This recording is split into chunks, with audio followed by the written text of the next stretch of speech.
ֆայլի հետ կապված ուշացման խնդիր է եղել, պարզաբանեք նախ ինչ ֆայլ է մեզ դիտողների համար եւ ըստ ձեզ ուշացումը ինչով է պայմանավորված։ Շատ լավ, այդ ֆայլերը դե բոլոր նմանատիպ գործերով կան, այսինքն դատախազությունը իր հաշվարկը անում է որոշակի Excel ֆայլերի միջոցով, որոնք տարբեր գործերով այս կամ այն փուլում տրամադրվում են եւ դատարանին եւ պատասխանող կողմին։ Այս պարագայում մենք այդ հարցը բարձրացրեցինք նախորդ դատական նիստին, մարտի 7-ին կայացած եւ այդ ժամանակ հենց քննարկումը տեղի ունեցավ, դատական նիստին ներկա եք եւ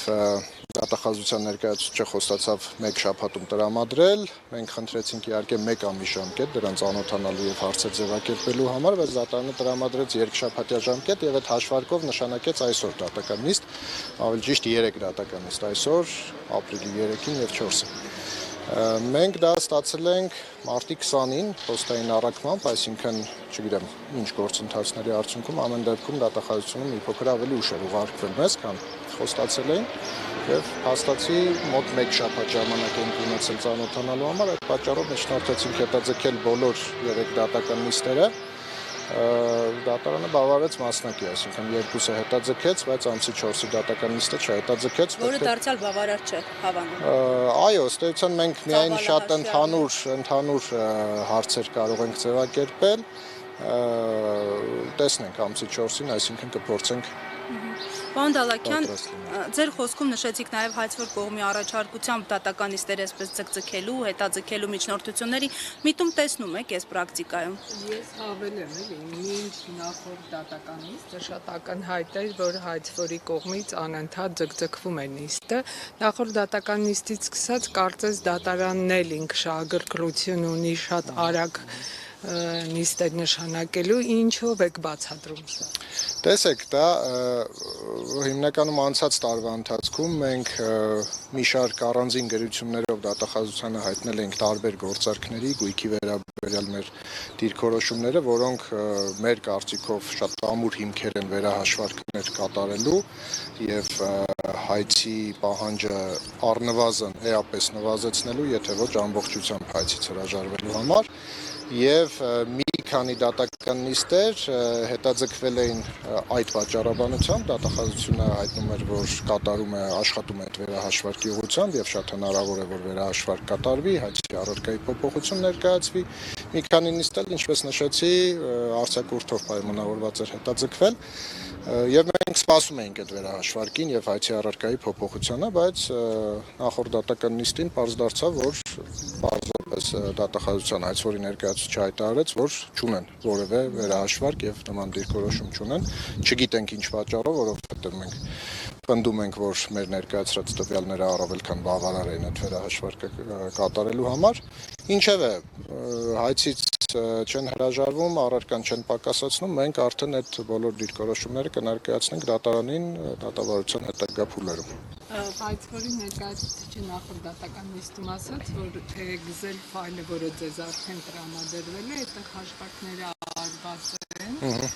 հայցի վերանայման մասով եւ ծանոթանալուց դուք արդեն կհասկանաք ինչի հասնեք խոսքը։ Թեկուզ ցույցիկ եք ծանոթացել, բայց նախնական ունեք դիտարկումներ։ Տեսեք, հաշվարկները իհարկե ամեն գործարքի մասով իրենց գնահատականները կան, ապօրինի ծագում ունեցող, օրինական ծագում ունեցող, բայց մեր առարկությունները եւ դիրքորոշումները, որոնք մենք ներկայացրել ենք դատախազությանը, շատ ավելի ընդհանրական են եւ հիմնավորապես կարող են փոխել այդ հաշվարկը եւ մեկ օրինակ բերեմ, մենք նախորդ դատական նիստերից մեկում ներկայացրել են գործիվարույթը կասեցնելու վերաբերյալ միջնորդություն, որովհետև եւ դա հրապարակվել է, սրա մասին կարող եմ իհարկե հիմա խոսել, որովհետև մեծ ծավալի գնահատականներից մեկի հիմքում, ապօրինի ծագում ունեցող գույք որակված գնահատականի հիմքում ընկած էր Հայ-Էկոնոմ-բանկի կողմից տրված քաղվածք, որը իրականությանը չէր համապատասխանում, այսինքն այդ քաղվածքը ցույց էր տալիս, որ ընկերություններից մեկի բանկային հաշվով որևէ շրջանառություն չի եղել տարիների ընթացքում, բայց մենք ունենք պահպանված բնօրինակ անդորագրեր հենց Հայ-Էկոնոմ-բանկի, որոնք ցույց էին տալիս շատ խոշոր չափի շրջանառություններ այդ բանկային հաշվով։ Եվ այդ առերևույթ կեղծ քաղվածքի վրա հիմնվելով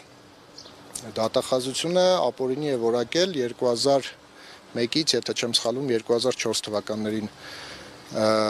ստացված շուրջ 4 միլիարդ դրամի եկամուտ շահութաբաժինների եւ բաժնեմասի օտարման արդյունքում ստացված եկամուտ 4 միլիարդ դրամի եւ հասկանալի է, որ 4 միլիարդ դրամից բխող հետագա եկամուտներն էլ, գույքի ձեռքբերումներն էլ էլի գնահատվել են ապօրինի հետագա տարիների ընթացքում։ Նաև արժեքի մեծացում է եղել։ Բնականաբար։ Հիմա մենք սա ենք ասում եւ այդ միջնորդությամբ էլ ենք դա ասում, այդ փաստերի վերաբերյալ մենք հանցագործության մասին հաղորդում ենք ներկայացրել եւ նախաձեռնվել է քրեական վարույթ, մինչ այժմ ընթանում է որևէ արդյունքի դեռ չի հանգել, դա էլ է շատ դանդաղ ընթանում, բայց ամեն դեպքում այդ քրեական վարույթը կա։ Մենք այդ հիմքով միջնորդել էինք կասեցնել, որովհետև այդ փաստերի պարզումը բացահայտումը հիմնավորապես ամեն ինչ կարող է շրջել այս գործով։ Դատարանը ինչև է չբավարարեց այդ միջնորդությունը, ասաց դրանք կանդրադառնանք դատավարության հետագա փուլերում, բայց սա որպես օրինակ բերեցի, որպեսզի պարզ լինի, որ մեր ներկայացրած փաստարկները, տվյալները ոչ թե կոնկրետ 1 կամ 2 գործարքի վերաբերյալ են, այլ այսպես հիմնավորապես կարող են փոխել ամբողջ այդ հաշվարկը եւ ամբողջ հայցի առարկան։ Պարոն Դալաքյան, մեկ ճշգրտում, գուցե փակագծեր բացեք, գործին առնչվող ինչ հիմնական գործարքներ են այդ հաշվարկային ֆայլում տեղ գտել, որոնք են հիմնական գործարքները, որ գործի համար, այսպես ասած, առարկայական նշանակություն են։ Կան այդպիսի Շատ են դրանք բոլոր ըստ էության բոլոր գործարքներն են, այսինքն Ռուբեն Հայրապետյանի, նրա ընտանիքի անդամների, նրանց պատկանող ընկերությունների, այսինքն նրանց մասնակցությամբ ընկերությունների խիստ ծավալուն փաստաթուղթ է եւ հենց այդ պատճառով մենք միջնորդեցինք հետաձգել, որովհետեւ կարողանանք նաեւ այդ ամբողջին ծանոթանալ։ Բայց կրկնեմ, մեր առարկությունները մինչ այժմ ներկայացված եւ դրանից հետո էլ որ պետք է ներկայացնենք դիրքորոշումները ոչ միայն կոնկրետ հատ այդ գործարքներին են վերաբերում, այլ այնպիսի առարկություններ են, որոնք ամբողջությամբ այդ հաշվարկը կարող են էապես փոխել։ Շնորհակալ ենք։ Ձեզ շնորհակալություն։ 168-ի